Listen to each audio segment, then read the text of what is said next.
right, good evening, shooters, judges, and fans. Tonight we gather for our last Zoom judging. We will be also naming the first range master and winner of the shooting range. It has been a journey like no other. Who knew that these last 3 months would fly by so fast, yet still feel like they took forever? Hope, Ashley, and myself are extremely thankful and fortunate to have met all of you wonderful people. You have all dedicated many hours of your time to an unknown, completely bonkers photography challenge.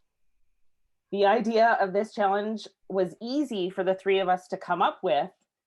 The hard part was running it. We had no clue what we were doing, but we have learned so much with the help of all of you. So we want to thank you for being the ones who agreed to test it out with us. Our goal in putting this on was literally to have fun and to distract us from this pandemic and how it has truly changed our lives and the way that we live them. We wanted to highlight the talent of our challengers by giving them a creative outlet and expanding their photography knowledge. And as you all know, supporting local was a pretty big deal with this competition. The shooting range partnered with over 30 individuals and Alberta-based businesses. Some provided prizes, some were guests, some were guest judges, and some were both. We hope that by supporting local business, we contributed to the sense of friendship and community. We want you to know how much we value the connections that we've made, and we hope that you all have had a positive experience with the shooting range. As always, we must thank and acknowledge our wonderful and amazing judging panel. So please welcome back Amy and Jenna Hobbs of Hobbs Photography, Leroy of Leroy Schultz Photography, Tammy Darren, owner of the Photographer Studio and Smiley Eyes Photography, and last but not least, Darlene Hildebrandt of Digital Photo Mentor. Judges, we are grateful that you have all agreed to do this. That you've all agreed to do this with little to no idea of what you were getting yourselves into. We hope that you've enjoyed this ride with us. Tonight, we welcome Renee Robyn. Renee began her photography career as a model, and while recovering from a motorcycle accident, started crushing pixels. Renee is passionate about sharing her knowledge with others and spends much of her time these days as an educator, inspiring others to push their craft to the limits of imagination by seamlessly merging reality with fantasy. While Renee is recognized and pursued as a resource internationally, she will always be especially loved by her family and friends and colleagues right here in Edmonton. Renee, you are currently working with Creative Live in Wacom. Can you tell us a little more about that? Yeah, I mean, that kind of ate my life for the last 3 months. So everything launched like yesterday and today, like this morning at 9 a.m. So I've been rocking like 4 hours of sleep a night for a month to get that finished. So you must be relieved that that is now off your plate or partially off your plate. Oh my God, I'm sleeping until 4 p.m. tomorrow. Like I'm taking a real strong sleeping pill tonight and I'm going to bed and it's going to be awesome. And nobody is allowed to bother you. Oh yeah, no, my phone's on silent. Like I've already warned everyone, like go away. Like I love you, bye. But yeah, no, it's been really good working with them. I mean, last time I worked with Creative Live, apart from in January, was 6 years ago, and I've been working on and off with Wacom for like 6 or 7 years now as well. So it's nice to like cycle back and be like, yeah, these are my clients, my customers that I really love, and I get to share stuff that hopefully, you know, pushes the arts community forward, you know, through sharing brain gray matter and shit. Awesome. I need you to settle a debate. This is something that we've talked about previously, and considering that you've worked with them, is it Wacom or is it Wacom? Wacom. Okay, I did say it right. Everyone pronounces it Wacom, but it's Japanese, right? So it is different. But everyone in North America pronounces it wrong, and they've kind of just given up to that. So, gotcha. Thank you for clarification. Yeah. Basically, neither answer is wrong until you go to Japan. And then they say you're saying it wrong. Exactly. There they will correct you. And at headquarters. I was at headquarters in Germany a couple of years ago doing a job for them there. And there you had to pronounce it right. It's a big no-no, faux pas.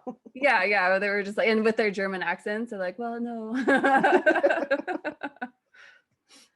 All right. We are all here. We have all come together to be creative, to learn or to educate, and most of all, to celebrate the amazing craft that we've all decided that is something pretty special and important in our lives. And now that we've got the sappy stuff out of the way, let's get this party started. This being the last challenge, and each of our shooters was tasked with creating a portfolio that consists of 5 images. We are going to present them to you by side and by brief. As always, we will ask questions to our judges and give them an opportunity to speak on each image. All I ask is that you keep your stories short, as we are critiquing 10 images today, and we hope to go no longer than an hour and a half. So I will be asking each judge one question for each, not for each, one judge for one brief, and then I'll ask a collective question that the judges can all answer, and at which point they can then jump in and put any critiques that they would like for the images. All right. So slide 1 is the collage of all the images this week. Okay, yeah. Slide 2, here we go, is the brief was ugly. Author Matt Haig wrote in his novel, The Humans, "If you think something is ugly, look harder. Ugliness is just a failure of seeing." Shooters, both of you struggled a little bit with this particular brief. And whether you go literal or figurative, did you have any other ideas for your beautiful, ugly concept? And how did you land on your final image? Rain? Yeah, I really struggled with ugly because I've consciously made it a point for a very long time to choose not to see ugly in things since I was really young. And so this was a big challenge for me because I'm like, I don't know if I think things are ugly. I know I went back and forth with the admin on some ideas, but I'm not sure I actually would have done anything different. Actually, sorry, I did almost take a picture of my cat's butt for this, but I didn't because I'm for real. I also thought of toilet brushes, but when sorry, I forgot about that until just now. But when I landed on this idea of fashion faux pas and the fashion industry, as I explored that concept, it stuck with me pretty quickly, and I chose to go out and spend my time shooting that. Thank you, Rain. Corey Lynn? Well, this was definitely my hardest challenge, like my hardest one to do this week. And immediately my mind went to like figuratively ugly and photographing like domestic violence or something and setting up a whole situation like that. But I think at the end of the day, I felt like it was just it was one more huge project to shoot again, and I had to get things done. And I'm much the same as Rain. I don't typically see a lot of ugly in the world, and it was actually my girlfriend that suggested. We were talking about this pony at one point, and she said lots of her clientele feels like, he's kind of ugly, but he's the sweetest, most gentle, wonderful being. And so when I was out, I thought, you know what, I'm gonna see if I can make this work. And I was actually really pleased with the way it turned out. So thank you. Renee, when planning a concept intended to make a political or social statement, such as beauty being in the eye of the beholder, or the waste created by the fashion industry, what kind of things would you want to consider before shooting? I mean, if you're considering like waste in the fashion industry, I would probably consider taking all the clothes out of my closet and like piling them up and maybe putting like dolls or something like that on top just to, emphasize the difference of like the mountain of, difference between consumption of how much textile a person uses in their lifetime versus, yeah, so that's probably where I would have really taken that, and where I would have liked to have seen that one go, because instead of it being like a fashion industry, if you're going for like beautiful ugly, you can have these really pretty like Barbie dolls on top of just like a mountain of laundry. And you'll have to refresh me on the second part of that. What kind of things would you want to consider before shooting? Yeah, so I would really try to consider who my audience is as opposed to what my personal connection is, because the audience is going to be interpreting this image. So I mean, if it's going to the internet, quote unquote, then that's really hard to predict, right? So at that point, then you can create something that's for yourself, because there's going to be somebody out there who resonates similarly to you on a project.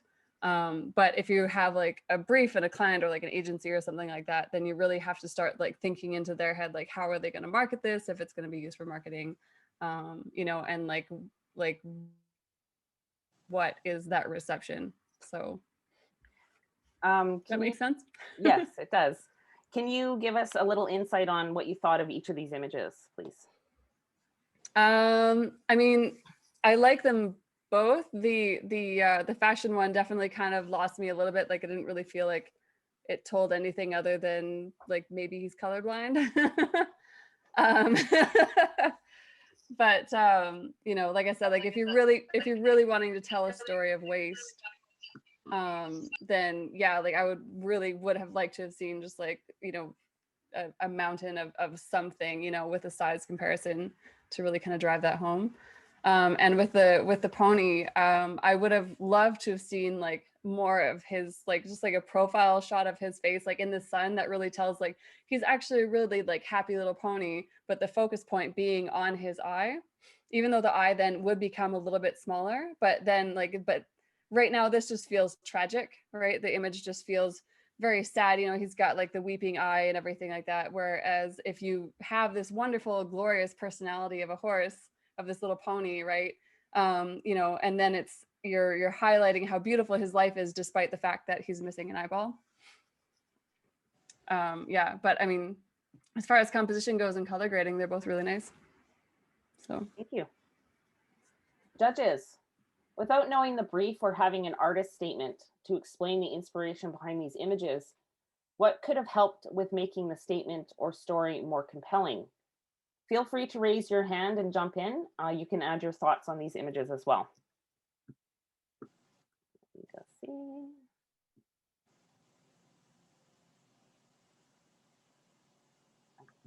Any judges want to jump in? Oh, Darlene? I was waiting for everybody else to go, but I'll add my 2 cents. I really agree with Renee on the cropping of the pony, because I said the same. I wanted to see more of his face, if even just for compositional elements, like that white line coming up his nose could have been a leading line. And her point is really valid too, is that it does seem very sad. So I'm not seeing sort of the beautiful part of that, but I wanted to see more just compositionally. I love the color grading on it as well. In terms of the fashion thing, like honestly, neither of these images really sort of spoke to me. And of the sets from both participants, these were probably my least favorite of both of your sets. Thank you, Darlene. Amy? Yeah, I would just say for both, our comment was the same, to include a little bit more, like even if the wind was blowing that mane, or the lighting was a little bit different on the horse. And then in the fashion one, I really enjoyed Rain's brief, and I just thought it could have been so vastly much more visually exaggerated, so it was more obvious. Whereas this, I'm just like, looking at it without the brief, I wasn't really sure. But making it way more high fashion and then really more obvious discrepancies. Or she talks about in her artist statement about the idea of like this iceberg, and I thought that would be amazing, like this garbage pile of clothes iceberg would have been cool too. So just like making it a lot more, whatever you did, way more visually exaggerated so it was more obvious. So just taking it to the next level, Yeah. next level for her. What about the pony? Well, the same, just to pull back a little bit and include a little bit more. And like I said, maybe to have some add, you know, it's kind of, it's more like a little gross that it doesn't have an eye, with its like weird snot tear thing that it has going on. But to have like maybe, you know, I always think horses' manes are so beautiful, the way the wind can move through them. So if there had been a bit, if it was pulled back a little bit to include a little bit more of that sort of element, if you wanted to keep it as more tightly cropped, but just to include that little bit more to make a bit more of an abstract element of beauty with some movement or light or something like that. Thank you. Leroy or Tammy, would you like to weigh in? Yep. So I'm going to go against the grain, and with the horse image, I was thinking I would have wanted to see it cropped in a little tighter. So, you know, I'm thinking about, ironically, the term bullseye, which in this case, of course, would be a horse's eye, but there's some beautiful geometry happening there. There's that cascading effect on the right of the mane, but I'm just kind of thrown off by the composition of it, and I would almost want to see this become more geometric by cropping it in tighter, or ideally having a little more showing on the left and the bottom so that the eye is still more centered. I thought it was a beautiful image, given the context. If you look at this on its own without the description, you know, would this be like a corpse? You know, maybe, maybe not. But overall, with the context, I thought it was good. With the fashion image, I found the background really distracting. And, you know, there was a time when I was doing volume photography, and things that we would look for is like to the left of his tie, there's a fold in the shirt, and that just brings out the OCD in me. I want to reach in there and tug his shirt back, and you know, like that sort of thing distracts me from the message that's being portrayed. I think shooting at a much shallower depth of field to eliminate that fencing and whatnot in the background would also have helped. So I'm in agreement that, you know, these were maybe not the two strongest, the strongest set of images in this submission, but they both speak to me. Thank you, Leroy. Tammy? Hi. Hi. Okay, so yeah, I didn't really catch what everyone said because trying to get all settled in here, but just briefly, very quickly, the horse one, yeah, I would have liked to see the horse itself. It was just very like in your face with the eyeball. So I think the beauty of the horse would have been nice to see that against, I guess, what you would call ugly with the eyeball. That was one of my critiques. As far as the fashion one goes, yeah, I would have liked to have seen a little more of an ugly fashion, I guess. I mean, he looks good. He's dapper and stuff. But the pose was a little, the pose could have gone a little bit more, and the background could have been less distracting, as Leroy said as well. I keep staring at the wall on the left too. I feel like he's holding it up for something. I'm not sure, but yeah, really awesome though. You guys did a great job. Thank you, Tammy. Let's move on I to mean, slide. Oh, go ahead, Renee. Yeah, I mean, like, to be fair, being asked to shoot ugly is very, very difficult because, like everything else, ugly is a very personal experience. So, I mean, the fact that that's one of the challenges is really hard. Super hard. I think of all the challenges that were in this group anyways, I think this would have been the hardest one to do. 100%. I hear that a lot of our challenges were hard. Yes. So we wanted to challenge. It's, you know, it was called a photography challenge for a reason. Let's move on to slide number 3, Hope.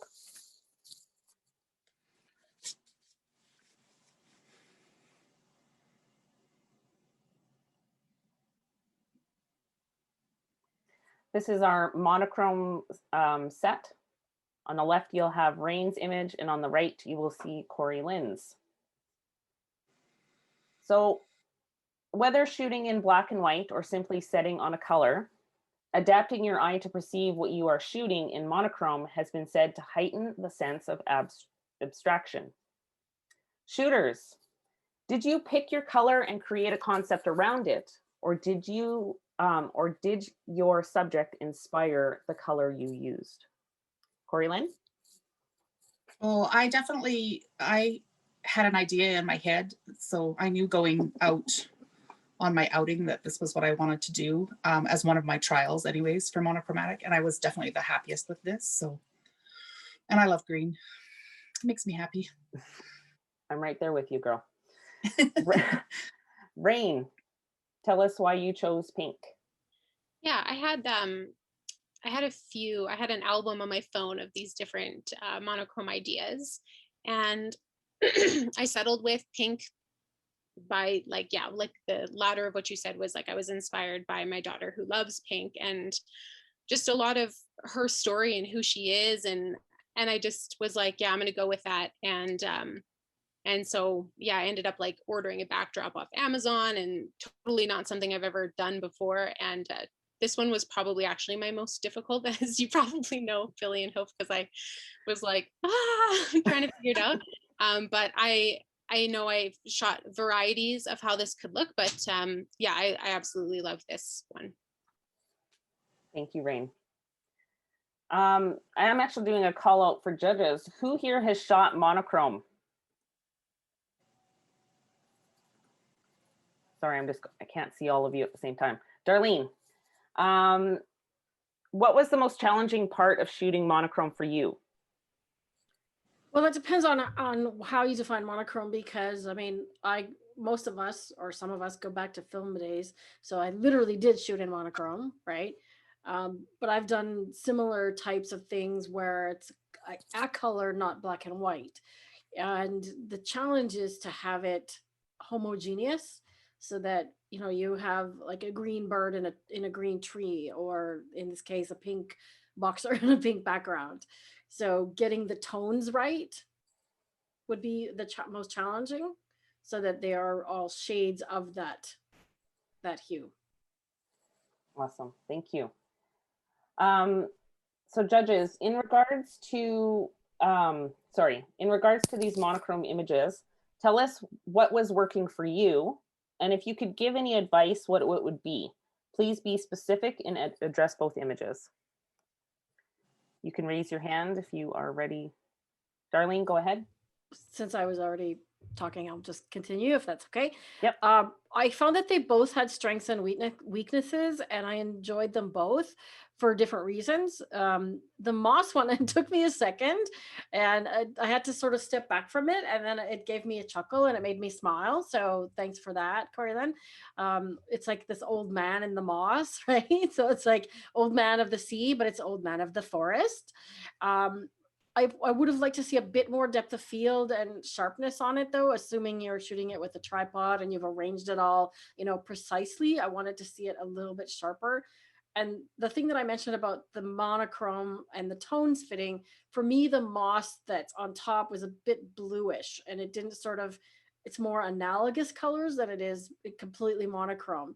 So I'm wondering if you could have tinted the moss a little bit in post-processing just to shift it, to get it to match a little bit better or something like that. Because I did find that didn't match the brief quite as well as the pink one because of that. But I did enjoy the concept as a lot. The pink boxer, love the story behind the pink boxer. She's got a fierce expression. The one thing, I'm just looking at it on my other big monitor, the couple of things is that the focus is a tiny bit off, like her eyes are a little bit not as sharp as they could be. And then there's some weird, like multiple lights in her eyes, like what kind of lighting. If you turn her face a little more towards the light source, she won't get so much sort of half her face lit and the other half is dark. She'll get a nicer pattern of light on her face. And I'm wondering if all those glitter spots is what's creating all these highlights in her eyes. So I would have taken like some of the glitter off or none, because glitter and shadowy, like makeup with sparkly things is like photographer's nemesis, right? It drives us crazy. because you have to end up retouching it later. So I would have kind of gone easier or got rid of the glitter, to be honest. And I know that's kind of the princessy thing, but just less of it. Otherwise, like for the first time, you know, using a backdrop and doing lighting and stuff, I think you did a fantastic job. All right, judges, who else would like to chime in here? I think Renee and Jenna I both can. have a comment. Okay, Jenna? I'll be quick. I agreed with a lot of what Darlene said. Starting with the green, we enjoyed it as well. Looking at it, it made us smile. We wanted to see a little more depth. It seemed quite flat, whether that be, you know, finding a piece of moss that's a little higher for the face or something, you know, else sort of on the right and the left to differentiate the face from the background if it's not depth. But it made us happy and we enjoyed it. The pink one, we loved the story. The fact that a girl can be both girly and sparkly and like a princess, but also tough. I mean, you can see the little definition in her arm. I love it. However, our only critique on this was pulled up in Lightroom. It seemed a little bit grainy. If you, like in this instance, if you're shooting documentary and it's happening in front of you, you know, you don't get to choose the light, you deal with the grain. But something like this that would be sharp, I think it would make it even more powerful. So if you're posing her and choosing the light and choosing location and, you know, giving her a little bit of direction, then you need to nail the light and nail the pose. And like Darlene said, just by turning her chin a little bit towards the light, you would have got a little bit more light on her face. And then, you know, I'm not sure about the lighting situation in terms of the grain or off focus or that kind of thing. But I love the story behind this, having girls myself. Thank you, Jenna. Renee? Yeah, so I was a huge fan of both of these. I thought they were super great. I mean, I really like the composition and I really like the color toning in both of them. My critiques to them are, I will counter, I love the shallow depth of field of the Moss Man. I think it looks great. So Darlene, we can fight it out later. I love the shallow depth of field. The one thing that did draw me away is that little bit of moss at the top. So I know a lot of people are talking about the bluish tone of the beard of our character, but the one that really stands out to me is that little bit of purple something at the top of the head there. I maybe would have done a little bit of hue saturation adjustment on that just to bring it a little bit more into these, you know, monochrome color plan. And the other thing that I think takes away from it is it's not necessarily the blue and the moss of the beard, but it's the interaction of color between the reds that have been added in the shadows that are giving the appearance that the beard and everything is more blue than it actually is. So I think if you were going to do like a color adjustment in color balance and go into your shadows and add a little bit of blue into that, it would counteract that redness a little bit. And then I think all the color harmony would suddenly start to like really make sense really quite quickly. Awesome. As far as the awesome little pink girl, I love this. I love her expression. I'm totally down for the glitter. There's a little too much on the forehead for me. I would have loved to have just like kept it in the hair. I love the pink stripes on her cheeks from like playing football and stuff. Like that's just totally awesome. And the pink boxing gloves, everything about it is super great. The two things that I would change about it is instead of turning her head, because her pose is perfect, I wouldn't change her pose at all. Is I would bring the light around just a little bit more so you get that Rembrandt lighting, so you get that little touch of light on her cheek on the other side. I think that would be very, very flattering. And then just increase the contrast. So do like a quick S-curve adjustment in this so that we get her highlights a little bit brighter. So like her skin, the lighter part of her skin there, we can get a little bit brighter, and then just like a tiny, like maybe like 5% increase in contrast using an S-curve, I think would be super beneficial. But yeah, that's about my critique on it. I definitely wouldn't change the pose. Thank you, Renee. Leroy, I did see your hand up. Yeah, first of all, I love both of these images. Both of them were ones that as I was going through I was just happy to see them both, and just think about the process that's brought both of these contestants to this point where they're on a relatively short schedule coming up with work like this, which I think is brilliant. So the old man, I'm gonna have to go against Renee. I want to see, there's so much texture there. I want to see everything in focus. I think that would just add a certain richness. I wasn't so much put off by colors there. It was more the fact that I'm drawn in and I want to see more. I don't, like, I love shallow depth of field, but in this case, it didn't work for me. But overall, I think this is a brilliant image that, that anyone should be happy if they had done this. The little girl, I think it's awesome. I think the pose is great. I think the expression on her face, that look, and unlike some of the other judges' comments, I really appreciate the fact that one side of her face is in shadows. It adds a certain dimensionality. And to me, it also brings out this reminder of, the duality of life, right? And we're seeing like light and dark. We're seeing, as a concept, you think about pink as being something really non-threatening and safe. And yet here you've got someone who's ready to fight, right? There's that duality happening there. Yeah, the glitter, sure, maybe, eliminating some of that on the forehead. I'm not too hung up on that. I think the framing is great. I mean, I think this is an awesome image. The OCD side of me would want to see some of that hair on her neckline and behind her on the right side of her face eliminated. But again, that's, ironically, I'm splitting hairs there. Overall, I think both of these are great. Thank you, Leroy. Tammy, would you like to weigh in? Well, everybody's pretty much covered everything, but I really, really, really, really, really, really like the moss one.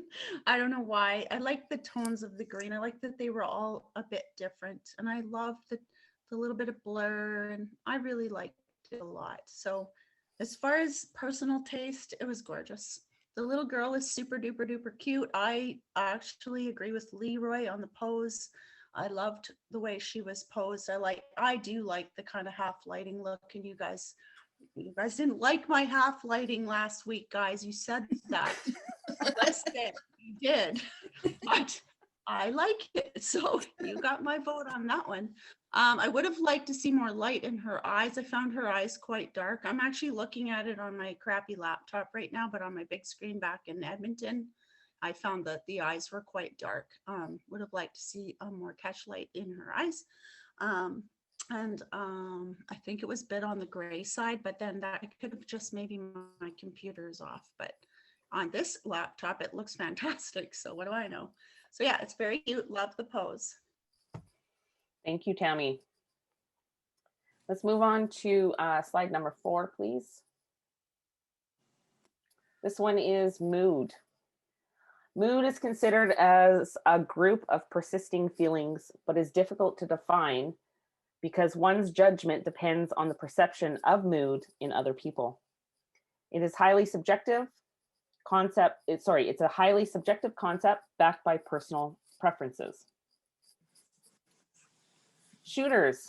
In photography, we can at times become too obsessed with composition, lighting, settings, and creating a coherent narrative. Sometimes in order to capture mood, you need to turn off your brain and create from how you're feeling.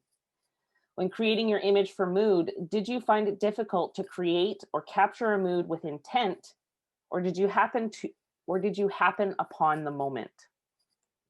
Rain? Yeah, basically defined my journey there, Billy. Oh my goodness. I think I put the most concepts to action in mood. I went out to Elk Island Park, had a fire, put twinkle lights in my van. I was like, this is going to be great. And it was not great. And I tried so many things, which is so funny, I thought, for me, because I'm like, I love mood. All my stuff is mood. Like, like what's going on? And then I was like, yeah, like I think Hope was talking about babies, but babies are moody, you know? And I was like, I have one of those. And so it was his nap time. And I was like, I'm just going to leave you there and see what happens. And I tried to sit him in the window. I was like, that was my time. Like, that was my time. So I turned off the light behind him. I scooched him forwards and I just let him get a little overtired. And I caught a few, but this one was one of my favorites with his drool led down his chest, and it was definitely a moment catcher, and it ended up being the one that I went with, even though I put so many hours into mood this last couple weeks, and this took like 20 minutes. It definitely was one of those. Thank you, Rain. How about you, Corylyn? I hadn't put a ton of thought into my mood one yet. I was so stuck on the ugly one. It was making me crazy. And then I was out walking the dog and he jumps all 4 feet off the ground. And my son said to me, like, that's just how every time he sees me, he's so excited. And so my son's like, Mom, you need to photograph Hopper. Like, that's your mood one. He's just so ecstatic to see you all the time. And so we took him out and we tried to get him to do the hopping thing and he wouldn't. But then I was just photographing him. My husband would take him to the far end of the field and just off the leash, and I would call him, and he just, like, it's kind of just been my whole last year. Like, he's just a light for all of us.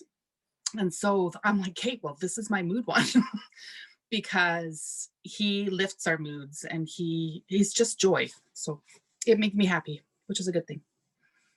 I can honestly say that both of these images, I felt both of them. I felt done with Ollie, and then with your Hopper, I was just like, oh, he's so beautiful and he's so happy right now.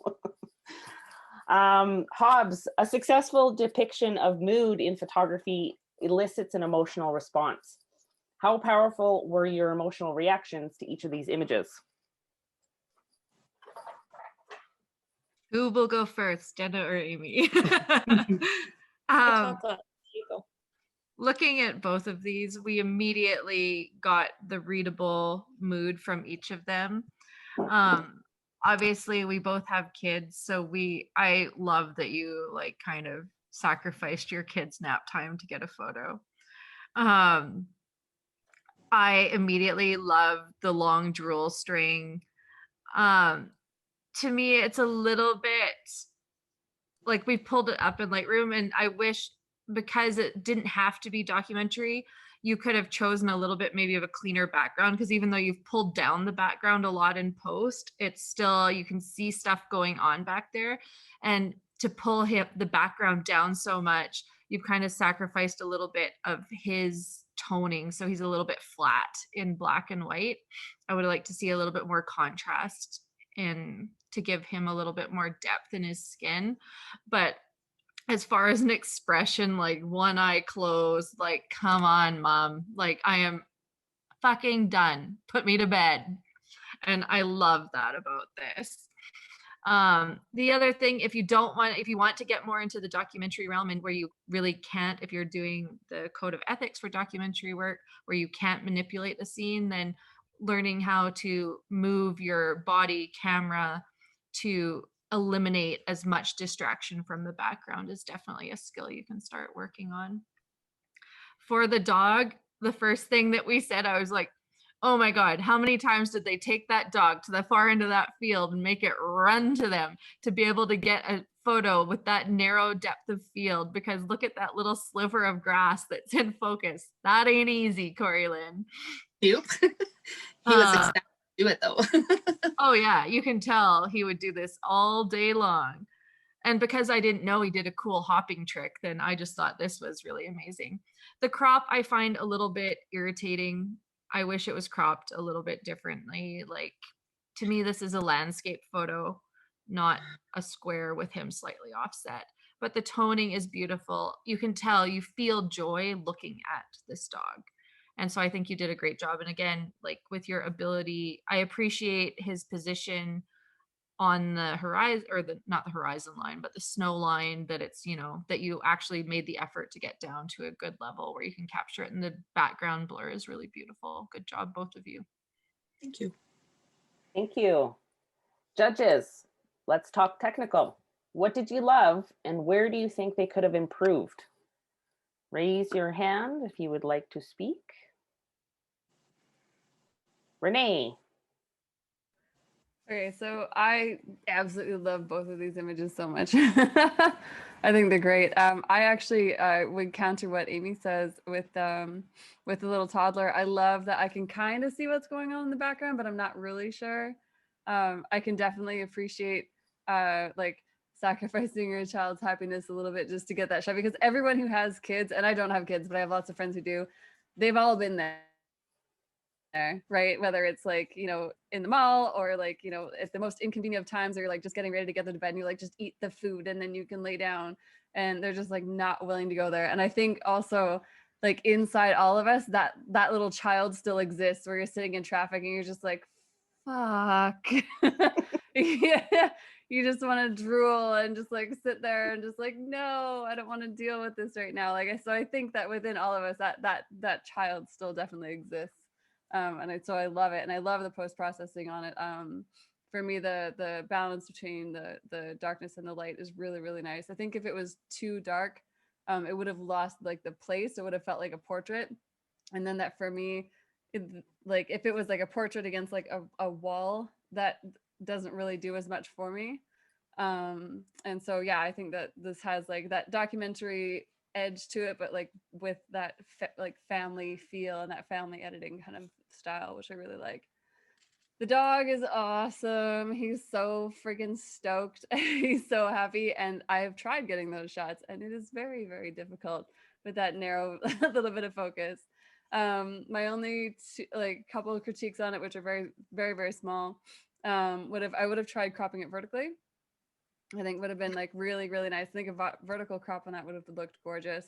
And just like a slight S curve again, you know, just to increase a little bit of contrast and saturation with your curves, I think would have done a really nice job. I think some of your aesthetic, Corlin, is to like pull up the blacks a little bit. I do see that in like a fair bit of your work, but I think in this case, you know, it's okay to let that little bit of like S curve happen, to have a little bit of darks and a little bit of, you know, I think that it just really helps push the joy, because joy and happiness isn't like a lukewarm feeling, and your dog is so happy, right? So like let the colors and saturation and contrast like help tell that story. Thank you, Renee. But yeah, I love them both. They're so great. Darlene. I'm glad Renee mentioned the S curve on the dog, because I actually played with them in Lightroom as well, both of them, and that's exactly what I did. I added more black to the dog and just generally punched it up, like even like the dehaze slider or something. Like I use my whites and my blacks, and if you look at the histogram, the dog is not touching either end, so it's fairly flat. And again, that could be your processing style, but when you punch it up and you give it more blacks, that color of the dog really comes out golden, right? So try just punching it up a little bit, because all I did was slide the black slider, and he really just punches right out, right? The baby I found was just, again, I agree with the background being black, but not like pure black. So there's a hint of, okay, there's real chaos going on in the house. I would have cropped a little bit so that I don't see the legs, his legs. I want to see just like the face, because I keep being drawn to that bottom part where his legs are. So just to the bottom of the tray, and maybe a little bit off the left. But if you increase the whites a little bit, or the contrast, and I know you're just getting into processing, Rain, but like still, this is a really good black and white conversion. It's just a tiny bit like underexposed. If you punch up the whites a little bit, then you'll get that punchiness as well, just a tiny bit more contrast. The only thing that I would have potentially added to that, again, you don't want to do that because of the safety with a toddler or a young child, is if he had a fork in his hand, like, okay, stick a fork in me, I'm done, right? But don't do that. Don't let him stick a fork in himself. Thank you, Darlene. Tammy? Yeah, so what did I say? So the baby's cute. I really love it. And the mood, I give it 100% on mood for sure. It is a bit flat for the black and white, so a bit of contrast or some levels or something even helps with that. The dog, love it. It's actually really, really hard to shoot a moving object. It is. And dogs and cats and babies are extremely difficult to nail down. I zoomed right in on that dog's face and it was pretty tack sharp. So for me, that was a win. Yay. Yay. Thank you, Tammy. Leroy? Yeah, so first of all, I think we're probably all in agreement. Both of these images are awesome. And again, harking back to what I said earlier, you know, you look at these two images and you think about at the beginning of this competition, you know, what was happening. And I think we can see like this huge development in taking the feedback of the judges, in developing skill in relatively short order, since we're only talking about a few weeks here. So, you know, both of these nailed the objective to show a mood. So let's talk about the dog. I like the sort of 70s film toning on it. I do agree that I would want to see the blacks drop down a little bit. I mean, it looks a little bit washed out. What really threw me off about this was the fact that it's off center. You know, I think there's sort of a fear of putting things dead center in photography because it's been drilled into us. Don't ever do that. I think there's a time and a place for it. And I wonder if that would have been the time and the place for this. Or as Renee mentioned, a vertical composition I think could have been great. But that expression, I mean, both of these images, you'd have to be emotionally stunted not to, you know, look at these and feel this, you know, the mood in these, and, you know, see the happiness in the dog, and, you know, feel that frustration in the baby, but also say, ah, you know.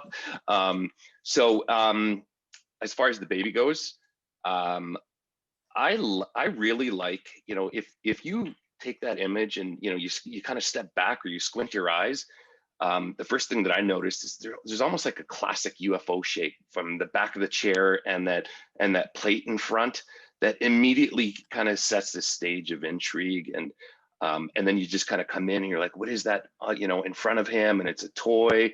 And then you're seeing like these cute baby hands. And then you're seeing the eye, like all the things everyone else has mentioned. You know, I would have wondered what it looks like if that background was darker, which, you know, may or may not have worked. And a lot of times this is a case of like, you know, if you're in Lightroom, you're moving a slider, you know, one way you go too far and then the other way you go too far to kind of find, you know, what works. And I'm assuming that was done here. I might have taken like a little clarity brush or something so we could see that saliva a little bit more, because it does get a little bit washed out. But overall, you know, I mean, these images, we could tear apart the final 2% of the details, but overall, these are awesome images. I just want to point out that Rain is actually still processing her images in Snapseed. Yes. On her phone. That's amazing. All right, let's move on to slide number 5. This is self-portrait. Belgian fashion designer Diane van Furstenberg once said, "You're always with yourself, so you might as well enjoy the company." Shooters, it's been said that shooting a self-portrait can make you feel both incredibly vulnerable and incredibly empowered. What was your experience of shooting this kind of selfie? Corey Lynn? This was really empowering for me. I've been terrified ever since I shot it, though, that why would I attempt to Photoshop fire when Renee is judging? So just beyond that, my husband actually said to me, I don't know, I've always had a strong like draw to the mythical Phoenix character. I've been through a ton of stuff. And so I've had this image in my head for a really long time. And so the opportunity to get it out was really therapeutic for me. So I want to thank you for that, for throwing that out there and pushing me to get one of those images that's stuck in my head out. And yeah, my husband just looked at me when I said, well, I have to do a self-portrait. And he said, you're a fucking Phoenix. I said, okay, then I guess we need to make that happen. So it was good. Awesome. Rain, how about you? I actually first want to say, Corey Lynn, when I saw your image, I was like emotional knowing you. Like, not, I don't know you super well, obviously. I've only met you since this, but when I couldn't see it super well because I got, when we got it, it was the collage and I had to zoom in. But I was like, I felt proud of you for doing the shot. I have no idea why, and I just wanted to tell you that because I love that. For mine, like, it was definitely vulnerable. I think one thing I've struggled with for a while, and I'm sure lots of people do, honestly, is like avoiding myself. I've changed a lot. I've actually, Corey Lynn and I have realized that we share, oh, sorry, I'm getting out of here. Okay, there we're back. That we share actually a lot of commonalities, and my inspiration behind my image, I think, is really similar to Corey Lynn's, not as a phoenix, but more like as a, like rising out of, but for me, it's washing it off. And that was my title. And so and I wrote this in my description, but one of the things that I really feel is such like empowering therapy for me is to go wash off what's not me and wash off the things that have happened to me, because those aren't me either. And there's this rebirth and like this baptismal thing about doing that is a symbol that can guide me to a mindset that and I shot a couple self-portraits, and they all involved water, and I didn't even realize I was doing it until, which is funny because yours was fire, which I love, but I didn't realize it until I shot this one, and I was like, man, I cannot get away from water. And so I just embraced it, and I put clothes on and I jumped in the shower, and my kid walked in at one point, and I was like, I'm your crazy mother, but get out because I'm doing weird stuff in here. But it actually just played to it, because that's a little quirk of who I am, is like, you think I maybe am a bit normal, but then you're like, you're doing something really crazy, and it's totally me. And so I was like, I'm going to lean into that because it's a little piece that I don't like to look at for whatever reason, and just go with it. Awesome. Thank you. Tammy, these images were incredibly different self-portraits, yet all of the judges scored them high, and the overall scores were tied. What is it about each image that had the most impact for you? Okay, a lot. These both images are both just super, super hot, girls. Like, you guys went above and beyond here. Corey Lynn, yeah, you're a phoenix. I know you. This really, really, really, really showed that. And I loved that. I loved it. I loved the lighting. Yeah, you look so empowered and so proud and tall. And yeah, it's great. Rains, yours is like, I know yours was about washing it away, but it is a super hot image. If we didn't read the actual title on it, I was like, this is very like attractive and appealing. And you stare at it and you're like, she's all covered in water. And it's just like, wow. But then when I read your thing, I'm like, okay, oh, it's a little more serious, but both work. They're both amazing. My first impression and what you wrote both work in my mind. And this picture was freaking phenomenal. Like, I zoomed in, it's great. Like, the water looks super awesome. I love both these very much. It was a difficult decision with this one. Thank you very much, Tammy. So judges, were these photographers successful in conveying a feeling or an emotion with their self-portraits?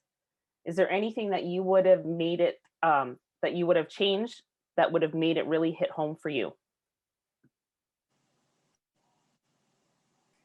I'll go. Okay. Amy just texted me saying, your turn. Thanks, Amy. I'll start because it's on my mind with Rain. Being a mom to 5 kids and living on a farm, I feel like I'm tied to home a lot. And I myself, outside of my documentary family work, turn to self-portraits. And I always think to myself when I'm doing these things that my kids are going to grow up thinking they had that weird artist mom, and I love it. That's what I'm going for. And also I saw like totally getting off base here, but I saw a TikTok of Jack Black, and it's like what it's like dating a creative, and obviously his partner is like covering him in green paint, and he's like telling her to put it in the butt crack. And I was like, yes, like exactly.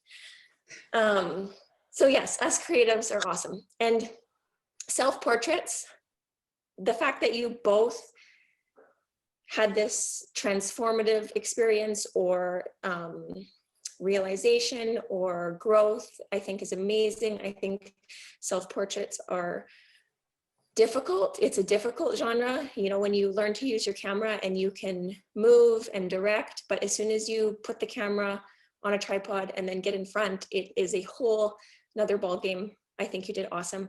Specific to photos, Corey Lynn, as soon as I saw yours, I had the same reaction to Rain in that, like, yeah, like you rocked it, like amazing. I was so proud of you.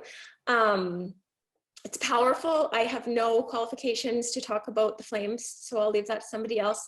And one thing, like, I just loved the quirky side, because immediately we got Phoenix, but I love that you're wearing a peacock dress. Like, I don't know why, but it was like this quirky part of it that I adored. And I also thought about how, like, I pictured you in your backyard and your neighbors looking out the window and being like, oh, she's at it again, right? Like, yeah, that weird creative. I love it. Yeah. Rain, same thing. Love it. Good job of getting in front of the camera yourself. The only thing is we wanted to see maybe makeup being washed off. It could be representative of many things. However, nice work. I'm proud of you both. Thank you, Jenna. A comment. Sorry? I think Renee had a comment. Renee, you go ahead, girl. You ready, Corey Lynn? No, I'm scared. No, so compositing fire is like legitimately one of the hardest things to do in Photoshop. So congratulations for trying it, because it's real tough. Yep. So for next time, some things to keep in mind for when you're wanting to composite fire. So this is even before you get to the Photoshop part. So two things that would have like really improved this. One is, if you're going to composite fire, try putting another strobe on the ground with a softbox and put an orange gel on it. And then that's going to give you the light underneath your chin and your cheek. It's going to fill in all those shadows, and it's going to give you that natural color cast, so you don't have to paint it, because painting it is super hard and it takes forever. And it never looks totally perfect. So if you actually just like throw a softbox on the ground, know that you're going to put a bunch of fake fire over top of it, so like it's all good. Like that will help sell the believability of your fire. And the other thing that would really balance this out nicely is if you had shot it when there was just a little bit more light in the sky, because then what you have is you have the intent. Sorry? No, I was just gonna say, this is literally the last shot that I took that night, because and we've been shooting for like 2 hours. Right. I would have put the earlier ones as well. I mean, if you wanted to, you could have just masked out a sky that was from a brighter time of day. That also would have worked. Because then what you get is you can balance the intensity of the fire, like the color of the fire, with the intensity of the sky. So you can have even saturation and light balance. And I think that like that would make a really beautiful shot. If you want to see, do you know Eric Pare, Pare? Yeah, so that dusk time of day that they're doing the light painting, try aiming for that when you tackle something like this again, because like your the Photoshop work that you did is really good. It's just like the step before that is what will take your pre-existing skills in Photoshop and into the next level. Cool, thank you. Yeah, but otherwise, I mean, it's super cool. I love like the patterns are all over the place. You know, I love your expression. I love how strong your jawline is in this. It's just awesome. Thank you. Yeah, and so for the next one with the shower one, I also would love to see like some makeup. Like the thing with makeup running down the face is it tends to make it seem sad when you're washing stuff off. It isn't necessarily sadness that you're necessarily washing off. So one of the things that I was like, well, you know, how could you take this and like improve on it, because the concept is very cool.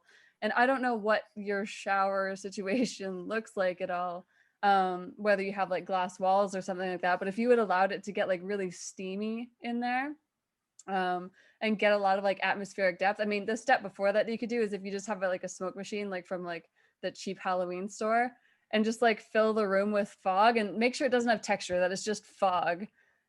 Because then like it's going to give this thing like that spiritual kind of feel to it, right? That it's like an experience like within yourself. And because like oftentimes when we're being introspective, it's not always very clear what it is, you know, that we're necessarily going through. We're working through something, so it doesn't feel like, you know, yeah, it just doesn't feel very clear. And so I would have loved to have seen that, you know, like, yeah, whether you just made it steamy and whatever, or anyways. And you could also, like, you're in a white shirt, so maybe not pulling it back, but yeah, anyways, those are just like some ideas. But I mean, these are both like super strong images, and I know how hard self-portraits are to do, especially when you're talking about like from a vulnerable place within yourself. That's real challenging. So maybe just like a lighter color of lipstick, like a rose, dusty rose would have been nice.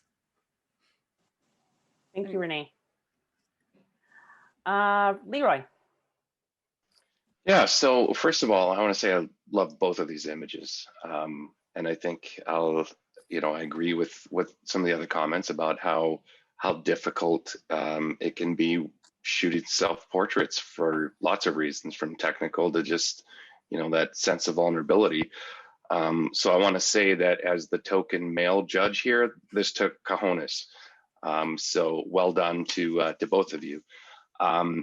I'm seeing this really interesting play between the two images where the Phoenix rising is like an internal moving to external, where the shower image is external moving to internal. I don't know if you guys see that, but it's like one is a very external sort of image and the other one seems so much more internal. And I think it has to do with, well, with the subject matter and with, eyes open, eyes closed, all that sort of thing.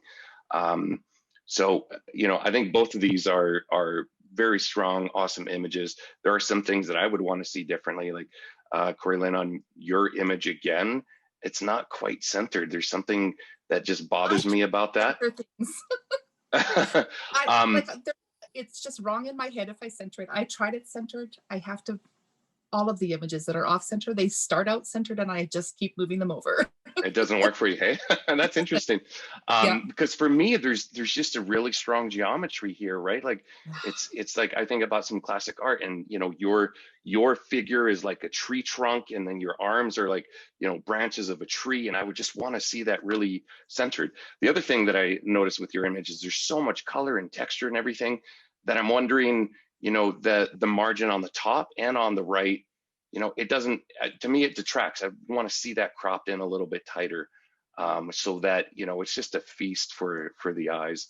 But I mean, it's a strong image, obviously showing a strong woman and at a strong message. Like it's really, you should be proud of that image. And Rain, your image is awesome as well. I think the composition is great. I love that dimensional lighting. It's a sensual image, but then it draws you in more of like, what's the story here? What's happening? And, it raises questions in a good way, which I know earlier in the competition, a lot of us were like, well, what's happening here? And that's the bad sort of question that an image can raise. I think this one is the good one. I love those rivers of water running down your forehead, and a couple of things that I found distracting. There's a little dot on your shirt, kind of under your right arm. And I totally submitted the wrong photo because I edited it out, but I was like, maybe they won't notice. I'm OCD about this stuff. I noticed. There's a couple of, I don't know what it is, but it looks like blemishes on your right cheek as well. One by your lip and one kind of more on the cheek. Things like that. When I scan through, I'm like, oh, awesome image. And then you just start going deeper in and it's like, wait a minute, that bothers me and that bothers me and that bothers me. But again, we're just dealing with, what could take this from already being an awesome image to being slightly more awesome. But both of these, I think, are awesome. And again, it just makes me happy to see how far you guys have come through this competition to reach that point of producing work like this. Thank you, Leroy. Did I miss anybody on this image? Darlene. Gotta find my button. Okay, so I'm gonna play devil's advocate and disagree with both Renee and Leroy. Twofer. But I know where to find pink boxing gloves, so we can duke it out later. First, I want to say to Leroy, did you swallow? He must like swallowed a dictionary tonight with his duality, and now he's talking about like existentialism stuff. So, great words.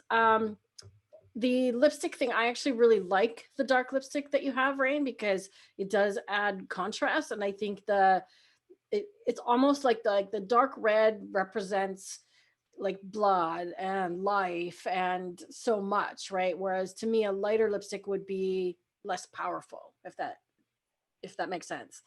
I want to just actually see either the crop bothered me a little bit with your arm that's up here. I wanted to either see more of the arm, like not all the elbow, but just more of it, or less of it. I actually tried cropping it even tighter, like coming into your head a little bit, and getting rid of some more of that arm. So it actually worked for me anyways.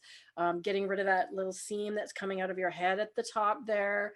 I like Renee's idea of adding some smoke or something. I mean, that could be things that are done in Photoshop as well, like a mist or fog. But again, that's, a skill for down the road, right? So keep these things in mind when you're progressing, because the stuff that I've seen you posting like on social media, like if I looked at that, I don't know if you guys have seen like her wall or anything, like she's posting fashion shoots, and this is a person who's picked up a camera like an actual SLR, like what, 6 weeks ago or something. And it's crazy the amount of progress that you've had in that short period. And I think that because you have that background in theater and you have lighting and props and you're used to putting those things together, like I said, as soon as you get that technical piece of the camera and then the last piece is the processing stuff, like you got all the materials like there for you, and you are gonna just rock it. Like you blew me away every time, every week. Corey Lynn, the Phoenix, I love the Phoenix too, because like that has a lot of meaning for a lot of people, especially like a lot of women feel like we're often rising from the ashes and reinventing ourselves, right? And I noticed actually like besides the peacock motif, guys too, Darlene. yes, guys too are allowed to be the Phoenix. Fair enough. The peacock, actually, if you look at it, if you kind of like back away from it a little bit, it almost looks like a serpent pattern. Like if you look at it from and you see like this cobra kind of coming up as well, right? So you're like this fierce cobra woman, peacock phoenix lady, right? The one thing that I would suggest is the different patterns sort of lost me like on the fabric. And I'm like, I don't, did you make this? Like, did you just have some phoenix wings kicking around or what? They're curtains. They're curtains. My girlfriend helped me sew together, and we cut and pasted, and hilarious. Yeah. I mean, if you, like Renee said, if you give this another go, I'd like to see them like more all one color, right?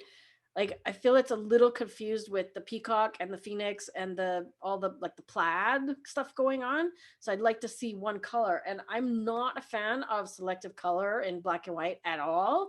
But I found that if I dialed back the blue, especially, it actually is kind of like dial back the blue and the purple and let the red and the orange come out. It does sort of take away some of that confusion feeling. Okay. Because Phoenix to me is about the fire, and then there's that blue, which is a cool color, right? Mm-hmm. But yeah, I love both of them. Thanks. Thank you, Darlene. All right, let's move on to slide number 6, please. This is landscape and our final image for tonight. World-renowned nature photographer Ansel Adams once said, "You don't take a photograph, you make it." He also said, landscape photography is a supreme test of the photographer and often the supreme disappointment. Shooters, you both managed to make it to the mountains in this time frame for this challenge. How did you know when you had found the perfect spot to take the landscape that you submitted? And did you find, did you have this spot in mind, or did you happen upon it? Rain? Yeah, so I had my trip to the mountains for a little mummy daughter trip planned for a while before I knew a landscape would be in it. So I was like, maybe I'll try it out. But I definitely wanted to keep my focus on my girl, because she would get very impatient. But I did intentionally, we took the gondola. So I was like, I'm going to take my camera and I'm going to try to get some landscapes. I Googled as much as that's my thing, because I'm so new to all, like most of the challenges, shooting stuff like this, that I've read a lot of articles. And so I wrote what I wrote down what I thought was the most important points and went up the gondola and shot all these pictures, but it was like a super bright day and they were really flat. And I was like, okay, well, maybe I'll shoot when I get back to Edmonton. This image that I chose, I took for me. I was like, this is nice. This is a nice moment walking on this boardwalk with my daughter. And I literally put no thought. I put no thought behind it. And I shot it because I loved that moment with her. And when I was going through my images later, I was like, oh, I'm like, maybe this could be a thing, and played around with it. And ultimately it was what I ended up submitting because I just thought it had the most going for it, I guess. Thank you, Rain. Corey Lynn. So the moment I saw Make a Stunning Landscape, I thought, oh, okay, well, mid-March, around Fort Saskatchewan, that's gonna need a trip somewhere. So, fortunately, I have a friend who lives out by Rocky, and so I made him tour us around all the things that he loves to go and see around Nordig. And so I took a ton of different images. I took a ton of things. I did some macro stuff. I did like a million different things. And as soon as we got to Abraham Lake, I was disappointed that the water bubbles weren't there anymore, because I've never actually been there when there's been water bubbles. And I thought, oh man, that's disappointing. But then we got down closer and I'm like, the water has frozen like waves. Like, how amazing is that? And what a cool opportunity to be able to do something different that not everybody's going to be able to shoot. So, and then I, of course, had my trusty lens ball. So let's throw that in the picture.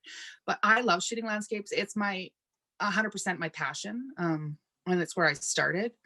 So creating a really good landscape image was really important to me. And I feel really good about what I got. So. Thank you, Corey Lynn. Mm-hmm.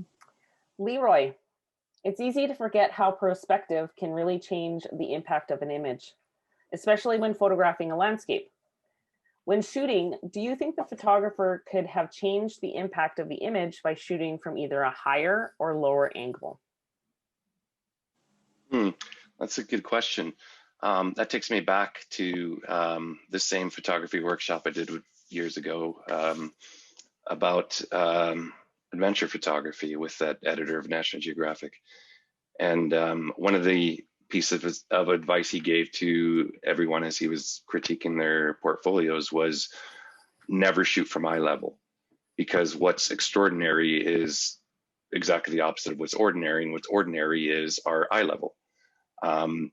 So yeah, I think there's, I think Corey Lynn's image was taken from down low, and I think that works well. It looks like Rain's image was probably about eye level, and I think in that context, it probably works well as well. Probably changing the height would have impacted that sunburst. So I think as far as eye level goes, I think both of these images are in the right place. Thank you, Leroy. So judges, the risk of using a gadget such as a lens ball is that it can look gimmicky. In the case of this image, the lens ball was used to create an illusion with the frozen waves. How effective would this image have been without the use of a lens ball?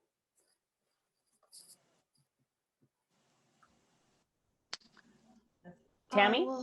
Yeah, hi. Hi. Hi. I actually really like this lens ball. When I saw it, I thought it looked very artsy and interesting. And when you look at the lens ball, you're like, oh, wow, look, there's the picture inside it.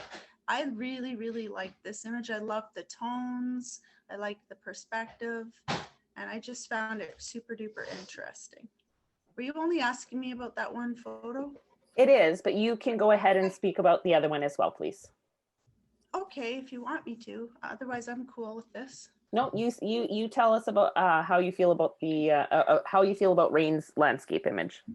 Okay, I really love the colors a lot. I'm always into colorful photos, so I like the sun flare. I love the colors. I would have liked to seen something slightly more interesting in a landscape, like more of the mountains back there. And look back there and I'm like, hey, there's mountains. I want to see them. But that's because I'm a BC girl and I like to see my mountains. But I really love the colors a lot in that photo. So these both were really awesome. Thank you. Anybody else?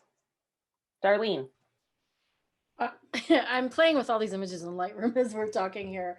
So I have some fun experimentation for yours, Corylyn, because I feel like you didn't go far enough with it, right? So like what Billy said is, I have a lens ball as well, and I haven't actually experimented with it a lot, but the images that I've seen, and I did a webinar with a guy named Simon Bond, and he's got a course on lens ball photography, and he's done a couple articles on my site, so you can check those out if you want. But a lot of the ones that he has that are really stunning, the ball is a lot bigger in the frame, and I don't know if I can share my screen or not, if that's something that's possible, because I'm playing with this one just to show you what is totally possible, to make something really experimental. Is that, we can do that after if you want. But basically what I did was I flipped the image upside down and cropped off all the mountains. So basically the image in the ball is now right side up, and it's really going to trick the mind, right? Because now the ice is above it, and you look at that and you go, what the hell? And then you look at some more and you go, what the hell? Right? So like, it's that play on, you want to make people, think and go deeper into your image, right? Because like, first I didn't realize that water was frozen. I was like, how the hell did she get that to sit there? So then I thought you had photoshopped it in or something, right?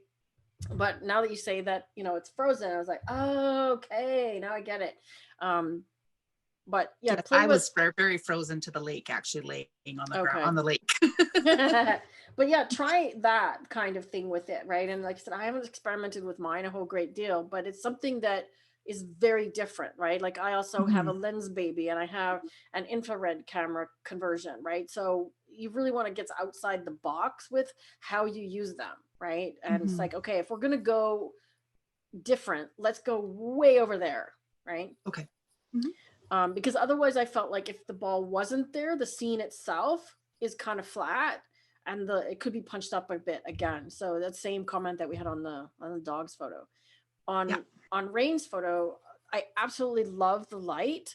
And the first thing that happened when I looked at that is like, I want to be there. I want to be on that boardwalk, walking there right now. And I mean, that's the goal of any, photographer landscape. You want to bring people into your images, and you totally took me there, right? There are a few processing things that you could improve upon, but again, based on what you're doing and the tools that you're using, this is pretty darn good. The sunburst is fantastic. It just has a really nice feeling, like it's pleasing, and it's endearing me to go there. Thank you, Darlene. Do we have anybody else that wants to speak? Renee's hand. Renee, sorry, I have to go through 3 pages of people to see everyone. Yeah, Go ahead, Renee. Leroy's after me, I think, on this one.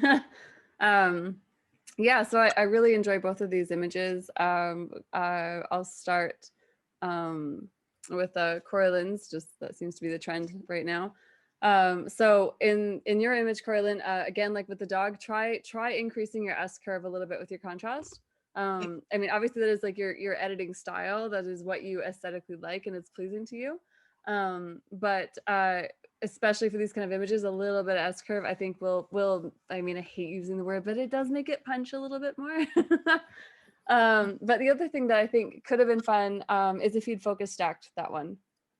I think that could have been like a really interesting experiment. So I don't know if you've ever done that before, but I think that could be really fun. And when I was looking at this, I was like, what the hell? And then I was like, oh man, this image only makes sense because the lens ball is there sitting on top of that frozen water. Like that's really, really, really cool. But yeah, I'd love to see a little bit more contrast, and maybe trying focus stacking, seeing what that does for it. I think would have been awesome. Sorry? I was just going to say, I did play a little bit with the focus stacking. I wasn't happy with how it was turning out, so I I played it safe with this, but it's something I was go back and look at. Yeah, focus stacking is like an art all on its own for sure. Like it takes like time to get it right. I mean, I've done focus stacking and then I miss a step and I'm like, crap. Then like it's one blurry like spot right in the middle of my image where I'm like, oh, well, I guess that's garbage. So like, yeah, that takes like time and practice, but I would love to see, you know, if you were like kind of playing around with that a little bit more, that'd be awesome. And then for the other image, so one thing to keep in mind, and I realized, I think someone was saying that you're editing this in Snapseed. Is that correct? Yes, she is. Okay, awesome.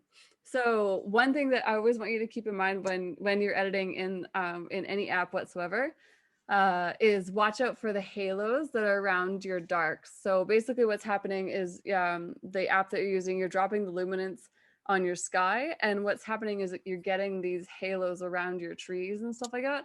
Always watch out for that. And if you're starting to get halos, like pull it back just a little bit. So allow the sky to be a little bit brighter. This is basically, it's like an HDR kind of effect. And it's really, that's basically the sign of like overcooking the HDR effect. So, but I mean, like, yeah, for editing this in Snapseed, I love the lighting. I love the colors. You probably could have pushed the saturation a little bit just overall. So if you'd let the sky go just like a little bit brighter and then just increase your saturation a little bit, I think this would have been like really nice. And to an earlier comment of like maybe shooting it from like a slightly lower angle, or I mean, it's impossible to get higher, but but yeah, I mean, these are both super awesome. I love the perfect starburst and then the reflection of it in the water. Those are actually, that's one of my favorite points in the whole image. Thank you, Renee. Hobbs? Both of these I think are really beautiful images. Again, I'll go the opposite route and start with rain.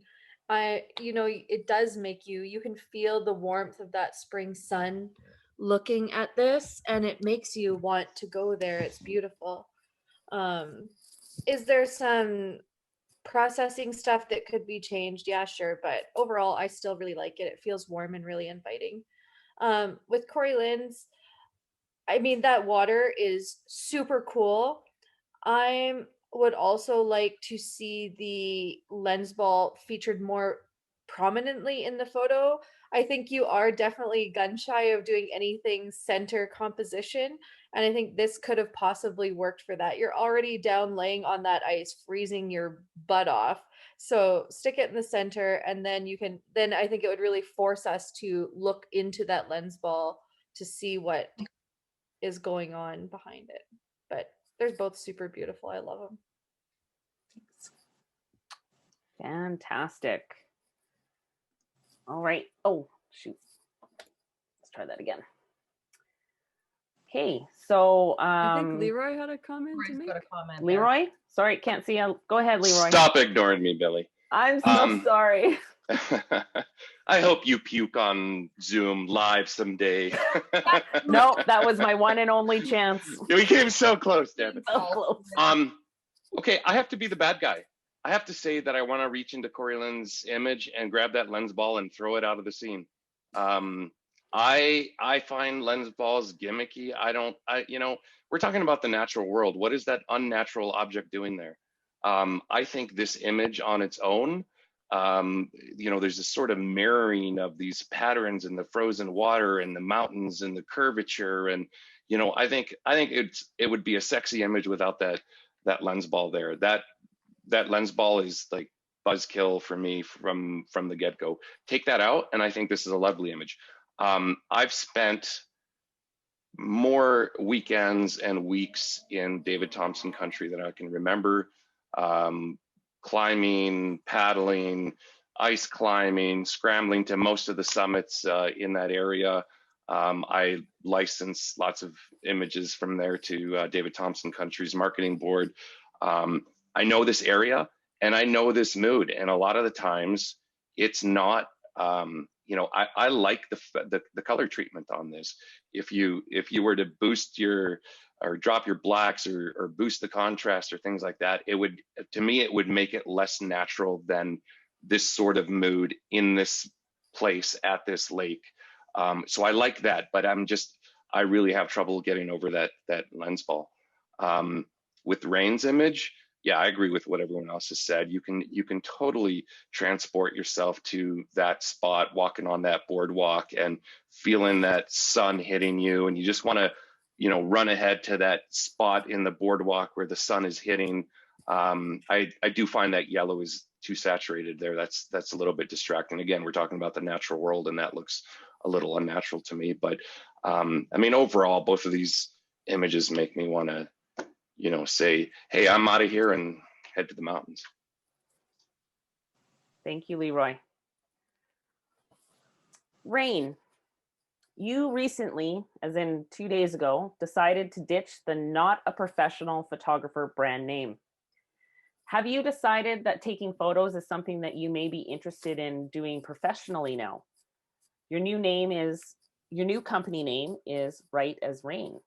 What inspired that, and how do you see your brand growing on the idea of being right as rain? Yeah, I totally ditched it. I think that a little part of me, like I've always loved taking pictures. Pictures have always honestly been a big piece of my life, and I've taken pictures for people, not very good ones, but for a long time, because I've always been willing. And I think like this whole challenge and your guys' feedback and willingness to give such good and tangible and malleable feedback has really like helped me step into that more confidently. And so I actually just started to feel almost like irresponsible of having the name not a professional photographer, because I started doing more professional-esque stuff because of this competition. So shooting images for the hydroponic company, doing product shots for the bakery, the Sadia's confections and stuff like that. I felt like I was almost doing a disservice by having them associated to my name. And so I was looking around. I wanted it to, I wanted my name to represent me in some way. So I wanted to keep my name in it. And so I was kind of looking, what did I Google? I Googled like phrases with the rain, like RAIN, and was like, what can I change? And I love this idea is like right as rain, because that's just how I feel about, like, I don't get too intense. Like I get intense, but I don't get negative intense. I don't get worked up when I'm taking pictures. I love making what other people want to come to life. I love blessing people with something that they can smile at that represents a moment or themselves or something. I love that. And so I think moving forward, I'm not sure like that I'll ever start making a living off photography, but I sure would like to be as good.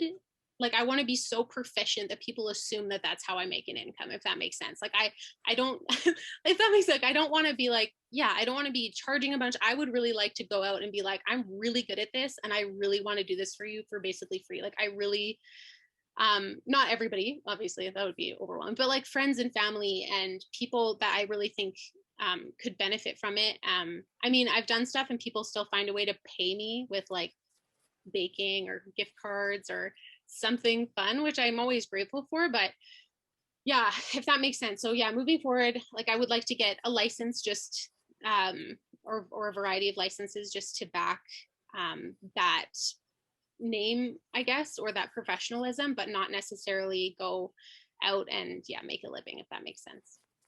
It does. Thank you. Corey Lynn, you put your photography aside for quite some time and have said that this was a creative kick in the butt that you needed to get your head back in the game. What comes next for you as a photographer? And do you have any pet projects that you're looking to take on?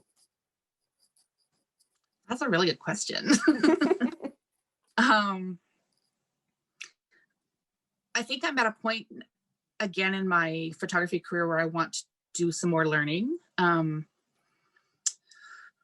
When you're trying to run a photography business and raise small children, which is where I started out, it's overwhelming. And I've always been quite like confident in the products that I was producing for my clients, and you kind of get a little bit complacent with that. And so I want to shoot more for me. So I want to do some more learning and do more conceptual photography. I think it's not something that I've ever really done before. And a little bit that we've done with this challenge has kind of ignited a little bit of a fire. I'm not quite there yet, but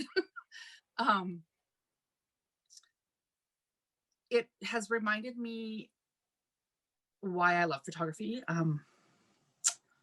and that it's a really good outlet for me. It's a really good creative outlet, and it's a really good emotional outlet for me. So now, see, you're gonna make me cry, Billy. There'll be none of that. If you cry, then I cry, then everybody else cries. I cry. Oh yeah, no, don't say, watching Rain come through this competition, and every week seeing what she's producing, first with her phone and then with a brand new camera, brings me back to like when I first started out. And I remember taking a weekend course that was in the mountains. It was in Jasper, and it was a landscape and wildlife course. And I went with my little point and shoot Canon camera that had manual settings on it, and I had no idea what I was doing, but I fell in love with photography. And so I love watching that with Rain, and it's been really exciting to see her grow. And it's been really good for me to, like I said, push me out of my comfort zone a lot. We aim to please in that fashion. Thanks. Well done. So judges, this will be your last opportunity to address the shooters. And if you have anything that you would like to say, please feel free to say this now. What? You guys have always been so chatty, and you don't want to say anything at the end? Okay, Amy, go ahead. Okay. Well, coming up to this being our last one, I mean, I do feel like we've gotten to know everyone over these past many weeks. And thinking back to that very first week of submissions, and then fast forward to where we are today or last week or even the last 3 weeks, and to see how much you have grown. And I think everybody had kind of their one area of interest that they had some level of skill at, and watching people just break free of that and finding something new that they can find that really excites them is just wonderful to watch. Yes, there's like technical shit that goes along hand in hand with that, and that's fun too, but not as fun as just, you know, the joy of creating something that excites you and it really fills. And especially, I'm a mom, and it's photography started off as my kind of bucket filling thing that I did for myself. And I felt at times like a real selfish bitch for doing it, because I had little kids that I was like, go away, don't bug me unless you're on fire, because mommy's doing this thing over here. Yeah. Oh, it's just a small fire, put it out yourself. But then I think it's so valuable if, as I've transitioned into a business owner, Jenna and I've had our business for a decade, that when you have kids, it allows them to see someone following a dream in real life. And that is so valuable. It's because it helps you feel good in your life, and to see you doing something you love, doing it well, and making money that is providing for your family is just so powerful as a lesson. And the fact that it makes you happy is hugely important. We women particularly, and mothers even more in particular, don't do enough shit that is for ourselves.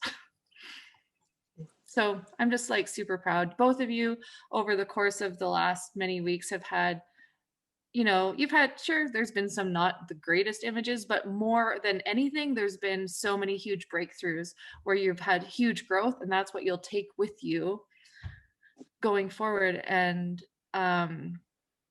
both of you have been amazing at receiving feedback, and it's been so fun watching you implement it week to week. So good job, both of you. Thanks. Thank you, Amy. Go ahead, Leroy. Give us what you got. Yeah, well, I haven't rehearsed my speech or anything here, but you know, overall, I just, you know, I hope this doesn't sound patronizing, but I'm proud of both of you. You know, you've shown tenacity of juggling your lives and committing to this and seeing it through to the end. You know, which I think on its own is stunning. You know, juggling everything and navigating, you know, the restrictions of the pandemic and everything else, you know, the non-photography side of thing, And then there's the photography side of thing, which, yeah, absolutely what Amy said. Although she was the bad guy saying, you know, some of the images were whatever. But, you know, we've seen this progress, you know, the trend, and maybe some weeks were stronger, some were weaker because, you know, life or subject matter or whatever. But I think, you know, I always come back to this idea that there, in photography, there is no right or wrong, right? It's such a subjective experience, just like, you know, so many other things in life. You know, you could be like, you know, what's the best word for cloud? Would it be the English word or the Chinese word? Well, it doesn't matter. They're just different, right? And it's like our visions are different, our experiences are different. So, you know, hopefully you take all the feedback that we have given you as judges with a grain of salt, right? Because we don't have all the answers. You know, we all have our own biases and our own experiences and whatnot. And you blend all of our feedback and this experience that you've had, and you use, you know, this competition as a springboard, you know, for whatever you want it to be. It could just be the pure love of photography. It could be that creative catharsis that, you know, we all need in our lives. You know, maybe it's doing commercial photography, and maybe, you know, making it as a sideline or making it as a career. But I think the fact that the two of you have made it to this point was well earned, and I applaud you for it. Thank you, Leroy. My turn. All right. Everybody's already said all kinds of great stuff, and I just want to echo what Corey Lynn said to Rain about, you know, watching her journey, and it's been this pleasure. And that honestly is one of the reasons why I love teaching so much, because I've been doing photography longer than probably most of you, probably even than Hope, and or we're probably in the same boat. But like, Fight you on that one. I don't know, 87, and then before that. So I've been doing it a long time, and I've reinvented myself in the business and the industry so many times. From commercial photography, I did food, I did editorial, did portraits and weddings, worked for a company from New Zealand as their rep, worked at a camera store, worked for a website. Like, I've done everything, fine art, the whole bit. And the part that I love now, and that I discovered and started doing about 10 years ago, long as you guys have had your studio, Amy, is teaching. And it's like watching kids open gifts on Christmas morning. And I don't have kids either, so I get to watch my niece and nephew. I get to see your joy when something works, or my students' joy when I give them a tip and something works. Or, I'll even share a tip with somebody who follows me on Facebook or whatever. And then they come back and they're like, oh my God, that worked. And then they're like, I can't believe I actually took this image. Like, holy shit, right? I actually had somebody at a workshop say that once. They were like, holy, well, I'm going to not drop. You want me to drop the F-bomb? They actually said, holy fuck. And there's like, they were looking at the picture on the back of their camera and they couldn't believe that they had actually just taken that picture, right? Can you relate, Rain? And she's like nodding her head. And I love to be part of that journey. So I feel like we've had some of that over the last few weeks. And I think the judges, we've pushed ourselves to, those of us that participated in the challenge. Like, I know that was a push for me time wise, but I'm like, okay, once I made the commitment to do it, I'm like, I'm all in. And that's kind of, I joke with my husband because there is no gray for him, right? And Renee knows this because he knows my husband, right? It's like, he's either there or he's there. There is no middle, right? Like, he's about extreme as they get, right? So in this world of all these, I forgot what I was going to say. What the hell was I saying? These things happen. It's all right. Yes, I know. See, like gray moments. See, that's the thing, right? Now I have these gray moments. Sucks. Getting old sucks. Well, that's bottom line. I'll just wrap up. I think that we've all joined, done this journey together, and I'm happy to have been part of it. It's been fun. It's been, like Leroy said, it's kind of bittersweet that it's ending, as he said in the Facebook group. But tell us who's winner. We want to hear. Briefly, before we do that, I wanted, so one of the things that we did right before the Zoom meeting was we sent out a message to all of the shooters who had participated. and said, if you want to come to Zoom, you can, but you don't have to. But if you have some sentiments to pass along, we'd be happy to pass them along. So Christina sends her well wishes. Tanya sends her well wishes. Jay sends his best wishes. You guys have a lot of people really, really cheering you guys on and thinking that you guys have pretty much banged it out week after week, and a lot of support and a lot of reverence from your fellow challengers for getting as far as you have. So I just wanted to pass that message along really quickly before Billy gets into the meat of it. I just wanted to give one more opportunity if Tammy or Jenna wanted to say anything before we go. Tammy. Do. I will keep it short. Oh. Which one's I just going? want to say, I'll go. I just want to say good job. Well done hammering out assignment week after week after week, like with, you know, families and kids. Amazing. Take a rest, but keep shooting. Thank you, Jenna. Tammy. I just want to say that you guys are fantastic. I can't wait to get to know you. I already know Corey Lynn, but you, Rain, in particular, I've been pretty proud of you this whole time. Like when you first said you did a cell phone thing, I'm like, what?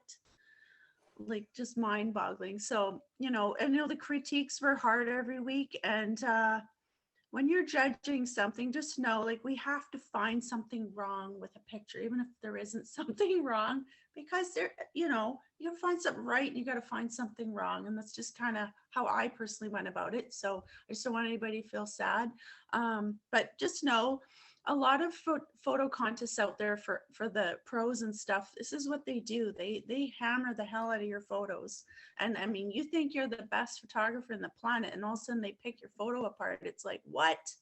When I was in the PPOC, they did that. And I was like, I thought I was actually good, but okay.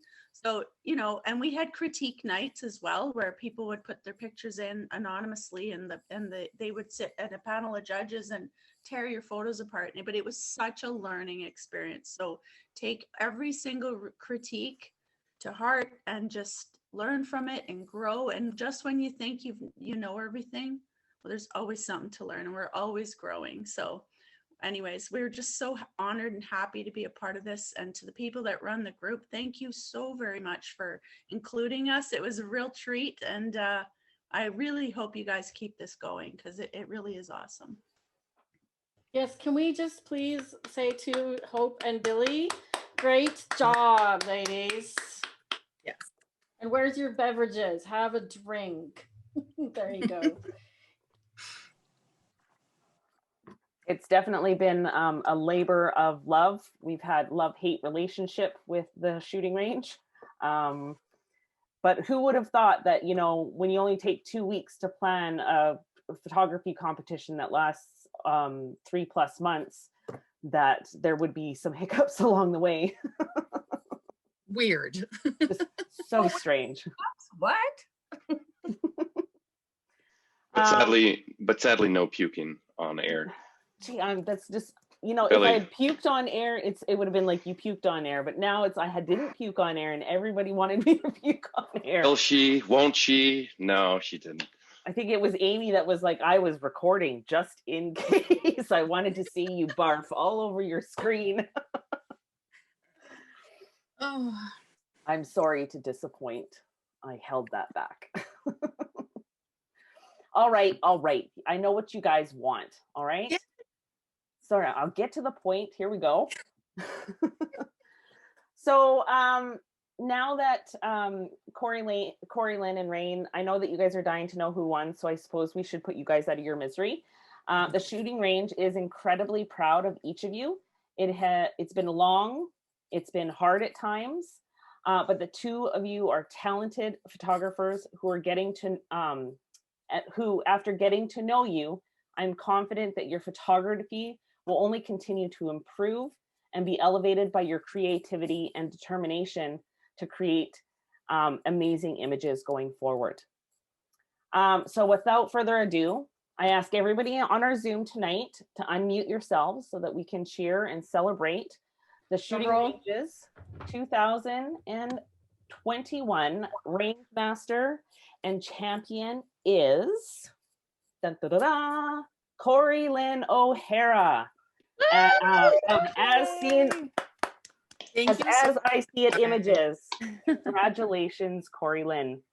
Thank you so much. Awesome. You know, there was a point in the competition in which Hope and I saw you hit your stride, where it started to become, I think, easier for you to conceptualize or to come up with ideas to finish the challenges every week.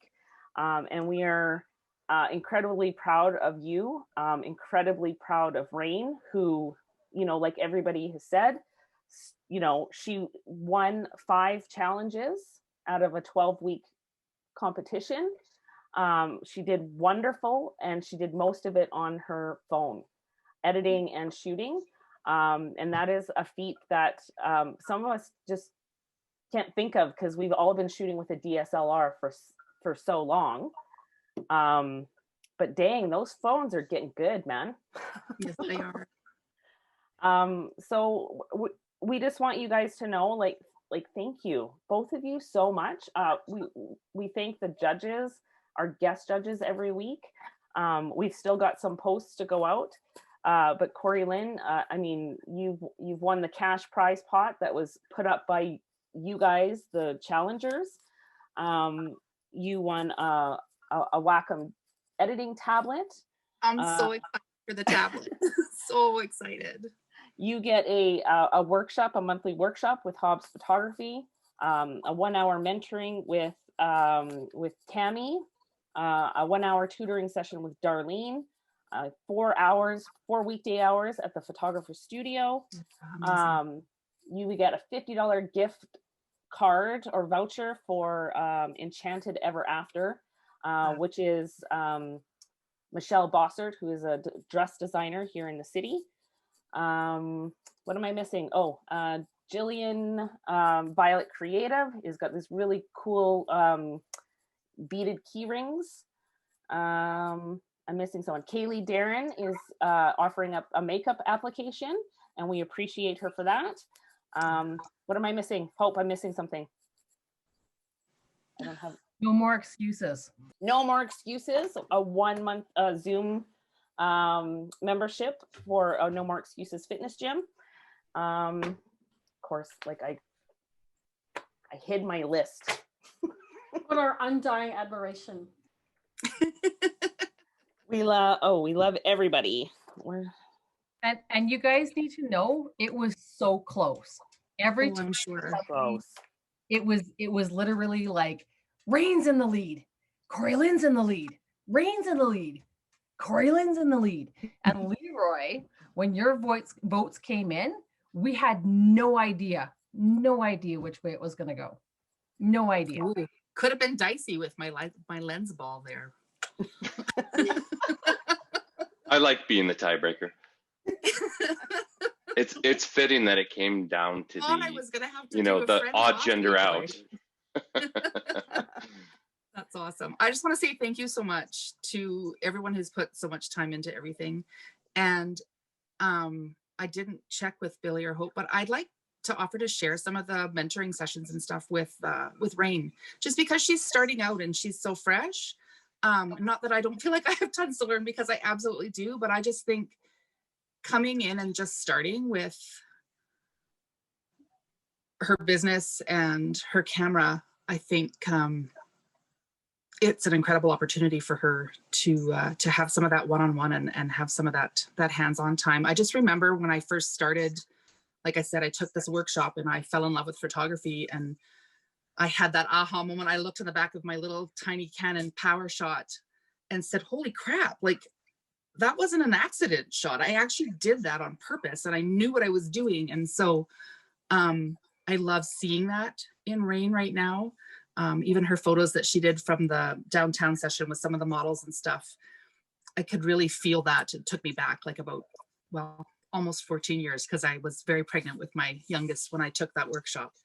Don't admit these things. So, if that's okay, I would love to chat with the admin and with Rain and see if we can do some sharesies with some of the mentoring.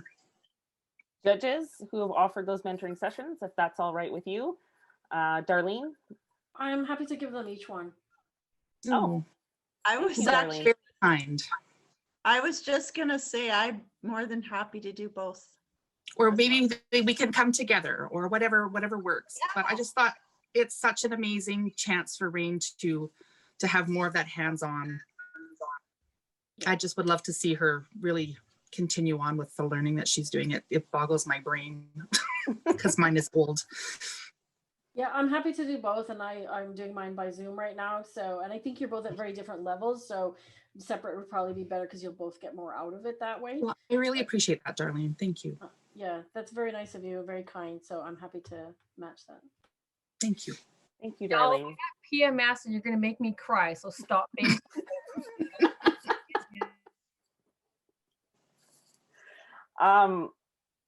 Hope and I are incredibly. Here it goes. The big emotional release is coming. You guys did so good.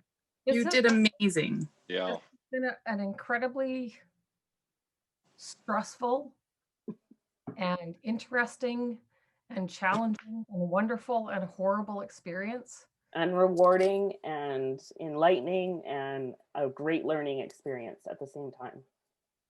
And for whatever it's worth, Billy and I have cried alongside the challenge week after week. And we have cursed each other out and we fought like tooth and nail over all kinds of things. And I can't imagine a more wonderful learning experience for what we put together.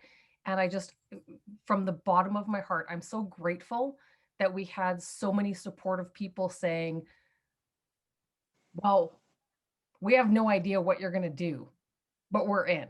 And that has just been so wonderful to have people just trust us that we had this vision, we were going to make it happen, and we made it happen, and now it's done. And I'm probably going to sleep for a month. So I'm sure you will. Thank you, everybody who has come along and been a part of this. Like it's been an amazing experience for us as administrators, learning to manage judges, learning to manage a contest, learning to manage all of it. It's been mind-boggling. So thank you, everybody, for being here. Yeah, we appreciate each and every one of you because you all kind of jumped into this not knowing what the heck to expect, and we couldn't even tell you what to expect because we had zero idea what to expect. Not a clue. None. But it's, you know, it we talk about it in what way? If we do this again, and then next week it's not a fucking chance are we doing this again. Or, you know, I think we could do this again. And then the next week after that, it's no, not a freaking chance. We're not doing this again. It's been literally on and off. And we actually can't tell you where we're at right now. I think we need a break from it to evaluate and see where we're going to be at. Would the next time be a lot easier? 100%. So for the judges, for our panel judges and for our challengers, we're sending out like exit surveys. We would really appreciate if you guys could fill those out for us. That'll help get us some insight on how we could make this a better thing and if it will push us in the direction of doing it again. Or not. We're not. We're you know, we're back and forth on it for real. But yeah, thanks everybody. Congratulations, Corey Lynn. And you top two. I mean, that's some shit. That's good. That's some amazing stuff. Yeah, you guys surprised us, and every week we saw the growth happen in both of you every single week. So we're incredibly grateful and proud of you guys. Thank you. So the cash, I've been saving my pennies to get a Phoenix tattoo actually done on my shoulder. So the cash is going to go towards that. I'm super excited. Wonderful. You better show a picture of that. I thought you said yes. a tripod. I will definitely do a photo of it when it's done. But it has Awesome. all the colors, just so that everybody knows, all the colors. Wonderful. Okay, so it definitely went longer than we thought it would. I thought it would go 1.5 hours, but we all like to talk and whatever. So at this point, you guys are more than welcome to leave, go home, go to bed. But I don't know about you, Hope, but I'm okay for a little bit afterwards if anybody wants to stick around. Well, how about we say the official goodbye? Okay. Bye. Thank you. If anybody wants Bye, everybody. And then we'll stop recording. I love you all. Thank you so much. Bye. Yeah. All right.